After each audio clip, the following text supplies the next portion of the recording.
Viewers, এখন আমি আছি বিএফসিতে আজকে এখন একটা ফুড রিভিউ করব।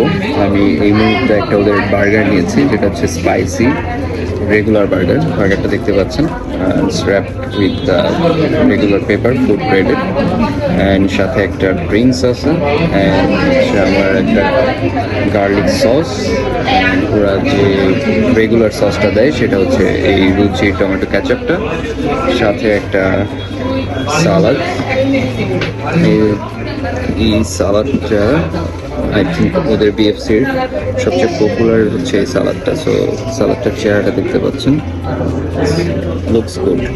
সো আমরা এখন এটাকে একটা রিভিউ দিব যে বার্গারটা কেমন। একটু দেখেন, এটা ছিল জুসি বার্গার, এটা ছিল জুসি বার্গার, বাট কোথাও যে জুসি বার্গারটা ইউজুয়ালি যেমন হওয়ার কথা, অনেক ম্যায়োনিজ দিয়ে জুসি থাকার কথা, বাট এইটা খোলার সাথে সাথে কোনো জুসি ফিল আসতেছে না। So let's have a first bite.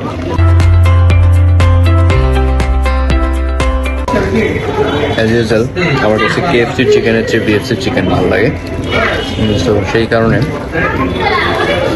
টেস্টটা অনেকটা ওই চিকেনের টেস্ট, আর সাথে জুসি ফ্লেভারটা অতটা নাই।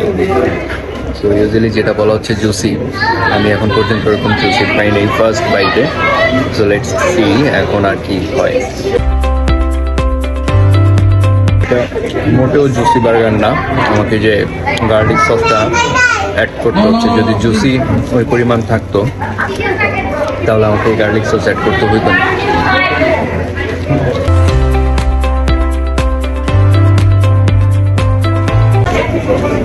গার্লিক সসের সাথে এটা খেতে ভালো লাগতেছে। হচ্ছে কোলস্লো সালাদ, এটা দেখি, এটা ভালো হচ্ছে, এটা আমার সবসময় ভালো লাগে। সো আমি বার্গারের অলমোস্ট শেষ করে ফেলছি। So end of the taste, মানে এই বার্গারটা খাওয়ার পরে যেটা মনে হয়েছে যে বিএফসির juicy burger is a scam. এর মধ্যে এটা আসলে কোনো জুসি বার্গার না। জুসি বার্গার খাইতে হলে যেতে হবে পাবুলামের জুসি বার্গার। ডাবল পেটির পাবুলামের জুসি বার্গার খেলে আপনি আপনার জুসি বার্গার খাওয়ার এক্সপিরিয়েন্সটাই চেঞ্জ হয়ে যাবে। সো বিএফসিতে আসলে জুসি বার্গারটা কেউ ট্রাই করেন না, অন্য কিছু ট্রাই করে দেখতে পারেন।